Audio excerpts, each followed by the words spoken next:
In today's new episode of The Octopus, we discuss the alt-right with Ivan Knapp from the University College of London and Zenker, an artist and game designer from Leipzig. This verbal exchange includes metaphorical and practical analysis of game and game ecologies such as Warhammer and World of Warcraft, and stretches over phenomena such as the alt-right, new fascism, the Manosphere, Incels, white supremacists, and libertarian Silicon Valley Transhumanism.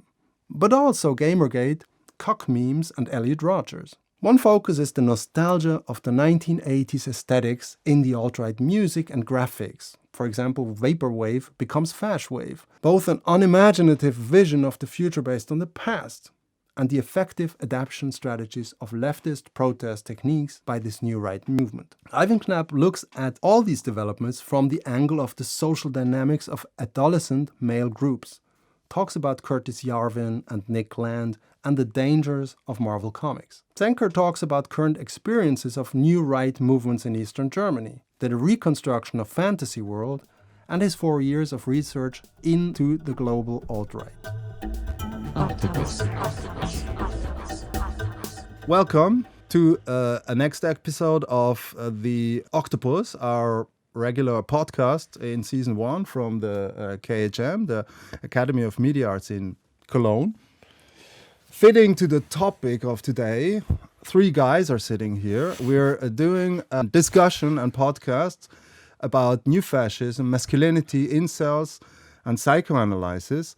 We have as a guest today Zenker from Leipzig, and we have Ivan Knapp from London. And I think the best would be just if you guys would briefly introduce yourself, and then we can jump into the discussion right away.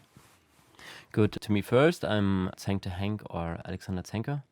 I'm an upcoming artist from Leipzig, working with Übermorgen since 2015, and had several projects with them about psychoanalytics and the alt-right, and that's the reason why I'm here.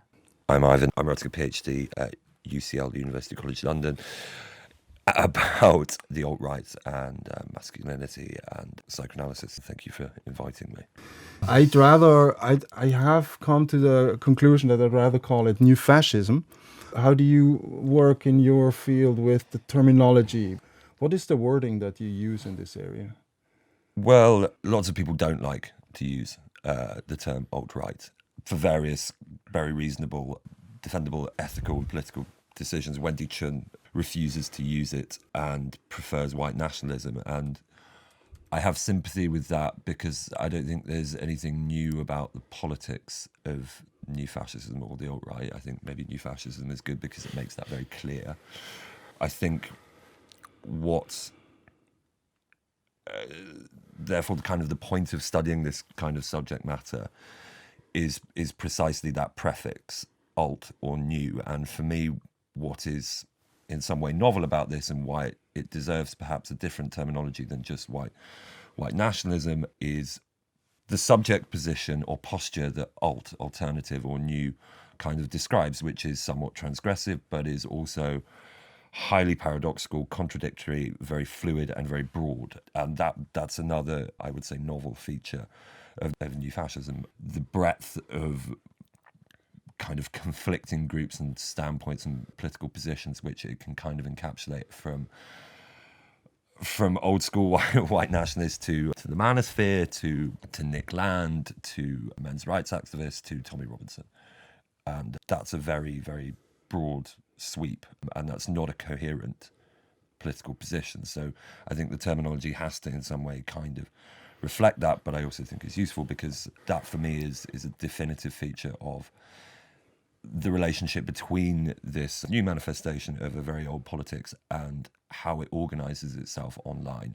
Yeah, and that's a new thing on it, I would say, that the digital world made a completely new landscape or surface for the new right or for the alt-right, because the idol is still a fascism, as we're saying. It's a fascism, like the old fascism, but in a completely new dress, and this dress comes from the digital world. I would suggest that a lot of internet culture in the 90s, and a lot of art that we might associate with kind of early internet art pioneers perhaps shared a slightly transgressive posture. And I would say the 90s is huge for the alt-right in terms of that new dress, which also I think brings into play the nostalgia mode that the alt-right seemed to prey on very heavily.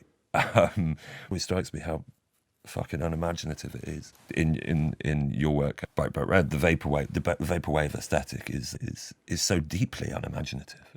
If we're looking at the people who are kind of creating this content, not only are we seeing a kind of real dearth of imagination, or the limits of their intellectual capacities in many ways, or their creative or artistic capacities, and we're also kind of situating them demographically with people who grew up perhaps with these kind of cultural references, and what kind of cultural artifacts and tropes are available to them. And I think that that's very interesting, certainly from a psychoanalytic point of view, because that's a reaching back to some kind of time in their past, and all the desires and the anxieties that are maybe much more at play there. We overlook the dynamics, the social dynamics of adolescent male groups at our peril. I would like to hear maybe an example or two from the 90s where you would say that you see this kind of overlay. I can tell from my own experience that being part of a techno-fascist collective, corporate collective of LSD astronauts who also had this kind of very simplistic post-puberty male bondage, sexualized kind of group of people working intensely together like a cult or something, that I had the feeling then in 2015 when I was, for the first time for me, understanding how Silicon Valley is structured in terms of how the neo-reactionary thinking is kind of a combination of backward-leaning but very primitive, forward-looking ideas like transhumanism, almost like a comic, so simplistic in its form and so primitive, like Marinetti from The Futurist. We would have probably, if we would have stuck around, we would have probably been part of this scene. Because we were exactly there, self-improvement, self-optimization, cult style, techno believers, etc. So you say that we are basically talking about regression. That's the important thing to say about Silicon Valley, and you see it with mantras of big tech, that the way to solve every problem is via more communication and more connectivity. And that's an incredibly limited worldview, and it's an incredibly limited understanding of how we behave and how we're motivated. These things don't come from nowhere. They are historically and geographically determined, and you have to look at the type of groups that this kind of logic emerges from. And if you look at the tech industry, it's always been incredibly male dominated. It's always been really quite insular. I think psychoanalysis would historically say that any group behaves much more like a mad person than any mad person. When looking at all the many candidates of who the alt-right hate most, I would personally say it's gender far more than race. And I think that speaks to modes of domination that are lateral, i.e. on the level of gender rather than the level of kind of sexual difference. And patriarchy is not the only mode for masculine domination. There is also other modes which happen laterally. And I think that if you're in a male group, then the group is who you are. The group is everything. You are part of the group, and anyone who is outside of that group does not have the same symbolic existence. They are not as important. They are literally not people as you are. And if the only people in your group are male, then that will apply to women. And if you look at the logic of the incel and the beta male and all that crap, then I think you see that playing out. But to go back to your question of regression, yes, and I think the 90s is a very good place to start looking at that, because regression is normally always thought about as kind of happening vertically, so it's always in relation to figures of authority, your mother or your father. But I think there are ways in which we can think regression laterally, and that really would run along a trajectory of not so much in relation to authority, but having more and more primitive ideas about what constitutes a group and negotiating who is the same as you and who is different from you. I don't know how far the audience is familiar with the concept of the incels, of the beta, of the alpha male. Let's say you're an incel. What is your worldview? What is it? What is this? How do you define yourself? And who's your fucking hero? I can't speak for all the incels, and I can't say that I have a little view on their culture or their interaction in the internet and their forums they have. Only for incels and telling their problems about their not existing masculinity, or the other guys who are much bigger and stronger and nicer than them.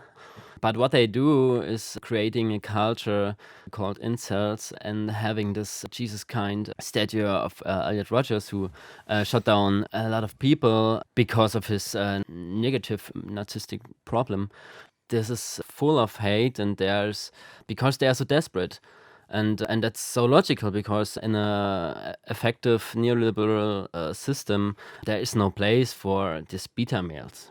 This figure of the beta male or the incel would initially appear to contradict old fascist machismo, which we might associate with a kind of, a Nordic kind of 1930s and esoteric kind of paganistic masculinity, which you see a bit in the Manosphere. The beta male would at first appear to trouble that. It would be, okay, so it's the feminine complement to this masculine idea. I don't think it is. I think it actually buttresses the alpha male, because if you have a beta, then you have to have an alpha. So it's only really in the service of this idea of alpha masculinity. Warhammer, for example, is a quite big business, producing this kind of war scenery in the 70s and combine this with fantasy ideas and this escapism and war and violence. It came from Britain, and I wanted to know if you ever played Warhammer, because maybe it's because I played it for 5 years, and so I came in touch a bit with these guys there, and it was really interesting for the research now to remind me on the situations there in these games workshops. How they react to each other, what was the social manner, and how you get an alpha between betas. But it's funny you should ask whether I played Games Workshop. I didn't, but when I was I think 15, my brother went into our local town, Guildford, and there was a Games Workshops there, and he thought it would be hilarious if he brought a picture of me and said, look, it's my brother's birthday, my little brother's birthday. He loves Warhammer. Can you put this photo of him in your shop window saying, biggest Warhammer fan? Which asshole that he is. Apparently he was there for a while. It's good as an academic to not touch anything in real life and just have, it's also escapism in a way. That brings me to Nick Land, because this is a character I really don't understand. He comes from, I think, a media theory background and then moved over. But I don't know if he moved over or his thinking evolved in a way, or that the world changed and he plugged into his thinking in a different way. Do you understand the history of his? Did you read his stuff? Do you understand the history of this transformation, or what happened exactly there? I think it's an interesting example to see how the world has changed and how a position can change. He was part of the Institute of Warwick University along with Sadie Plant. And he was seen as a really important radical thinker for people on the left and for artists as well. I know for the Chapman brothers, bizarrely, and for a lot of other people. And then I understand that he just lost his shit. There are anecdotes of him teaching whilst kind of just lying face down on the floor and talking into the carpet. Angela Nagel's position would be that maybe transgression is so emptied out that now it just becomes, as a kind of mode of cultural production, something that is very easily slips over into a right fascistic mode. But I think it's possibly a bit of that. I think that something happens with his own kind of way of being in the world. And if you look at his dark enlightenment thing, his kind of introduction to this on his website, and it's mostly fluffing this guy Curtis Yarvin and his Mencius Moberg thing, and what kind of strikes me in both of this is there's something so adolescent in the references that are available to them. They keep using words like the Sith Lord and these kind of Star Wars references, and I think that we have to be a lot more critical about these seemingly benign modes of kind of cultural production. And I'm going to include anime in this. I'm going to include Marvels and comic books. Yeah, of course. And I think that we have to interrogate these much more thoroughly and not just see them as something that's valid and politically progressive kind of mode of cultural production, because I don't think it fucking is. What is it then? I mean, for me, it's also Harry Potter. Yeah? I mean, no, seriously. It's like, as an artist, I don't have to formulate it. You're an academic, you have to formulate it, so maybe you can. I cannot formulate it. I have a feeling. My intuition tells me that there are massive problems within these fantasy escapism worlds that are now colliding with technology or currently with social media. It's kind of a substitution game. So we do have radical changes in society all the time. Yeah, we do. We have a level of quality of life, of service, of security in all different fields, I think pretty unique, which is counteracting this whole massive fear and uncomfortableness, or whatever it is. That's where you have to pinpoint. Why do we need to escape all the time? Why do we need this? And then is the question, what kind of cultural production steps in and into this void, into this emptiness of the people who need to run away? And I kind of understand that you need to run away. We probably always had to, but we never had the time to do that because we had to work for 14 hours. So, and then we were tired. And now we don't have to do that anymore. But the world is complex, it's difficult, it's dangerous, it's confusing. So now we have the time, we have the energy, we have the cultural production, we have the systems of proliferation of these ideas, like Star Wars is a really good example for me, or Harry Potter. For me, Game of Thrones is the ultimate fascist fantasy escapism product that is so racist, so sexist, so violent, and so radical in the way it's being produced, from the quality. I mean, it's just too good to escape.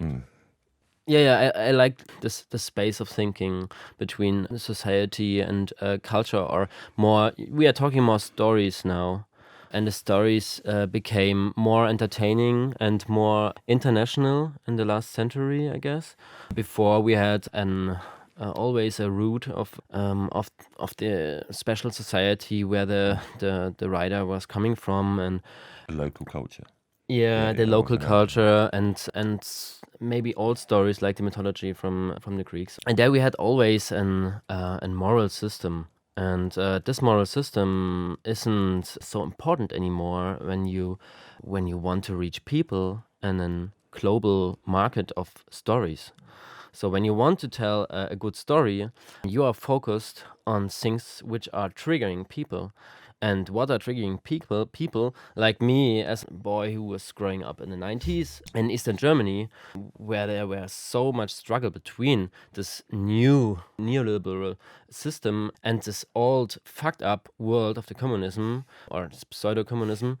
And what was fascinating to me for the stories were especially this good and bad, because it's so easy to get it and to think about it. And when I identify with it, suddenly I have a world which is so much easier than the reality. When I lost the relation to the reality and to my environment, because it gets more and more complicated, then it's so nice for myself and for my mind to get a moral system which is easy, which is clear, and which is functional, so that I can think about it and I can feel about it, and suddenly I can express my feelings more in this way, in this fantasy escapist world, than in the reality.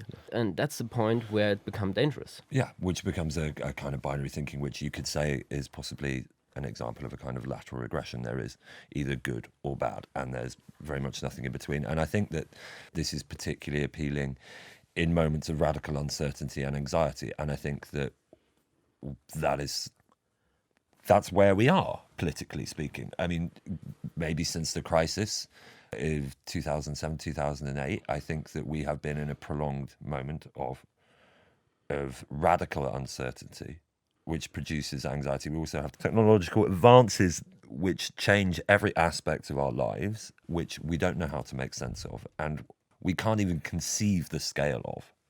But we're aware that these things are happening. And I think a much simpler view of the past there as an available place to exist in is very appealing. But this has always been the case with fascism, and I think probably a combination of how fascism works with capitalism and with technological developments. I think you would say, I mean, 30s fascism always made use of mythology. It's no accident that even Greek classical mythology was something that all fascism, all totalitarianism made use of. I think you're right. I mean, I think 2007 was more relevant than we thought, because after that, the acceleration of redistribution of wealth was just radical. Mainly for me, it is the speed that changed through the technological changes that the internet offered us. What paranoia really makes available is a kind of, instead of being bewildered by everything, it offers a retreat into control, into a feeling of control that I cannot be questioned. Everything is not what it seems, and that's the only thing I can believe in. The paranoid style and position is, I mean, that's absolutely key to fascism, and it always has been. And I think another perhaps slightly overlooked precursor to certainly the American alt-right that bears this out is the Patriot movement in the 1990s. And this was very much in response to globalization and a lot of the kind of tropes that you see in kind of Trump's base. But it's kind of made explicit by certain Manosphere groups who kind of retreat from society and go and, you know, live in the woods, which is what these guys did then. You're talking about like these militias that are heavily weaponizing themselves and then retreating into the woods. Yeah, we're gonna basically creating this kind of their own sphere of believing that they have a constitutional right to oppose the government. They believe the government is always out to get them, and it's there. But exactly. It's weird. The patriotism is kind of positioned there as being anti-state in a weird way. There is a lot of parallel thinking in 1990s Silicon Valley tech scene libertarianism. Yeah. It is a libertarian movement. Yeah. Well, going back to the idea of the state as a threat to the individual and as being the source of all kind of big conspiracies, the libertarian right have always played on that. That's been central to the way they've been able to get out of any regulation whatsoever. But I think it's interesting now that I think we'll see more and more of big tech working with state-provided services and a complete intermeshing of state and big tech. I think you were mentioning this yesterday in regards to Peter Thiel, the libertarian fear of the government as this all-powerful kind of force that must be kind of beaten back, and the libertarians don't realise that they are far more powerful. The big tech libertarians are far more powerful than any government that any government's ever been. Not in China, not in the Chinese system. Well, not in the Chinese system. No, that's what I really like. I mean, that's also something I mentioned. It's also terrifying. Yeah, but that's not the point. It's the point is that this system doesn't work in China. Do they have an alt-right in China? That is up to you to tell me. I don't know. I have no idea. I don't know. I don't know either. I knew in the 90s. I wasn't fucking naive, and I was fucking 21, and I knew that's why we did eToy, because we said, no, look at it. We are corporate fascist astronauts coming from fucking outer space. Here we are. We are the new power. The paradigm shift happened already. Yeah. Actually, it started in the 1920s or somewhere. And at least in the 1980s, it was done in this so-called Western hemisphere. And that's why China is so fucking interesting today. Yeah. Because it's not done there. It's different. They understood that they have to protect themselves from this kind of libertarian thinking, because it dissolves the state. And what is the alternative to the state? Fucking Facebook and Google. That is the alternative. 2005, I said, seriously, we worked on Google released itself. I said, we need to deprivatize Google. And it was the last point in Antitrust time. regulation. My proposal was make a ministry for search engines and these kind of technologies. Everybody laughed at me, everybody. Because they were like, yeah, you're fucking freak. Are you fucking crazy? What are you talking about? You trust the government more than someone else? Like, yes, yes, definitely, 100%. Even with the orange president, I trust them more than these fucking companies. Because companies are algorithms. They don't serve the people. They serve themselves. They serve the people who give the money and want to make more money. That's how it works. Also, at least on paper, you can change a government's political ideology, or you can choose the government with a different political ideology. Tech companies have a political ideology that's very fucking political, and it's fucking dyed in the wool, and it won't change. You ask about China, if there are some kind of alt-right movements also, like in the Western society. I would say no, there is not that potential. When we talking about alt-right, then we see this back view on other cultures, which were there in the north or in the stories or whatever. In China, you just have this one big state, and there's 1,000 years or something like this, a very stable system with the same political mind, and so they have completely another history than Europe or North America or now Latin America. It's kind of remarkable, and in some of those documents in the 90s, the Magna Carta for cyberspace and the Declaration of Independence, it's a very, very transparent repetition of American history. America is a country that's founded on white nationalism. It's no real surprise to find it constantly kind of having this kind of psychological compulsion to repeat itself. China has discovered a lot of islands and other continents and so on, but the ruler says, okay, yeah, that's fine. That's not our business. That's another land, and we can mark it on the card. But we have our big country, and it's big enough. We have everything we need, and that's a completely other state of mind. And you can feel this mentality until today.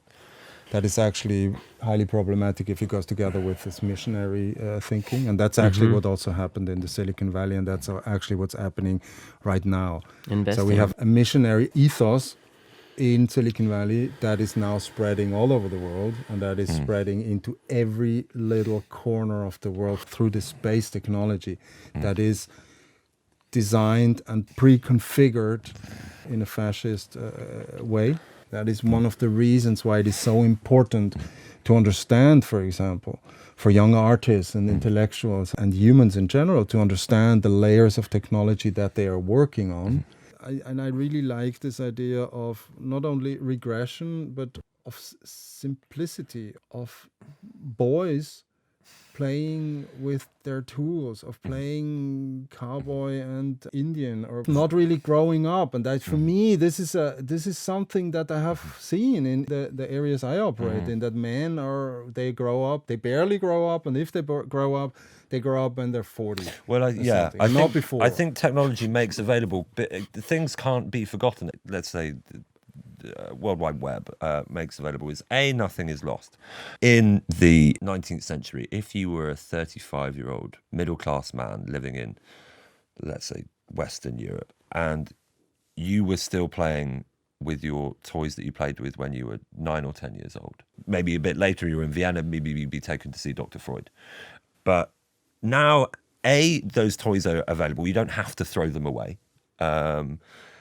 And B, you can find a lot of people to do them with. It's very easy to not face the difficult psychological barriers that socialize us. One of the things that psychoanalysis does is strip things back to its very basics. And so I think that, and I don't know that this is looked at enough, partly because psychoanalysis is also antithetical to digital logic, to the logic of Silicon Valley, to the logic of cybernetics. You can't have something as unruly and as based on intangible abstractions. I mean, you're not going to get an engineer or a mathematician to really really say, yeah, okay, that's important. No, because what they want is quantitative evidence, and what they want to do is fit that into a model that will work and fit perfectly. And I think that there's an unruliness about us and there are neuroses in us that are very difficult to model. And I think that even with things like, nudging and behavioral kind of policies like that seem to be slightly better at it, but it's using very blunt instruments. Could we say that the little boys actually constructed themselves a world now where they never have to give up their toys, because they have their toys, and then as teenagers they have the same toys in computer games, and then as grown-ups they have the Marvel universe where they can go and they can watch 40 blockbuster movies around all the toys. The world is not only toys, it's actually a whole construction of a world which is very simplistic, again, very, very simple narratives, very based on good and bad, the evil and the superhero. I think that's always been the case to a degree, but part of growing up has been the challenge to sublimate these things, to turn these things into something else, to give up your kind of erotic investment in them, which is a sign of kind of how they are used as when you're growing up and when you're a kind of child and perhaps as an adolescent as well. I would really like to make one podcast without mentioning the Orange President, but it's like it's impossible right now. It is impossible because we have a little boy. He's not only a little boy. I totally understand that, but we have a person who has the constitution and the setup and the impulse control and the maturity of a 11, 12-year-old or even younger boy as the president of the United States. As we can see right now, what happens as a reaction to his actions has a massive influence on economy, social behavior, technology, politics, and so on. And this is for me, it sounds almost like an end point.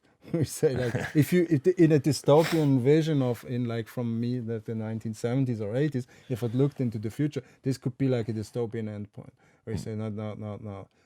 Where does it go from there? When you are able to reconstruct your fantasy world in the reality, then you're kind of living in peace and but you're also mad. From your point of view, maybe. But from there, not. Okay, so he's motivated by the desires of a child, a boy, a little boy. And what he does is he makes available to all the other little boys inside all the other larger bodies, all the other men in the United States, he makes available, yes, it's okay to act in this certain way. It's okay to live out these desires. And what that encourages is a disintegration in the line between what is fantasy and what is reality. And once that goes, then you are, as a group, mad. The world becomes more actual representation of this Game of Thrones kind of entertainment. And it's possible. We have the technological opportunities to go into these directions, to mix realities. No, of course it is. But the thing about Game of Thrones and the thing about LARPing, the thing about furry fandom is that if you go and do some of these role playing, they're very strict on what rules are. About rules. Structure the game. Yeah, because you actually have to have a shared thing. You have to agree that certain things exist. But it depends. Which is a shared reality. It depends more on the people. If shared reality seems to ebb away, then you do have chaos. Do you have any kind of last comments? Things will get a lot worse. That's good. Okay. Yes. I'm excited about the future. And I'm excited about the moment where I mentioned that China has maybe an alt-right. It would be interesting to look into Chinese fascism. We're going to wrap this up. Thank you very much. Yeah, I want to thank you, Ivan, to come to Cologne from London and join us here. I thank you, Zenker, coming from Leipzig to join us here. And this was the Octopus podcast about the alt-right, new fascism, masculinity, incels, and psychoanalysis. Today, coming from the Academy of Media Arts, KHM in Cologne. Over and out.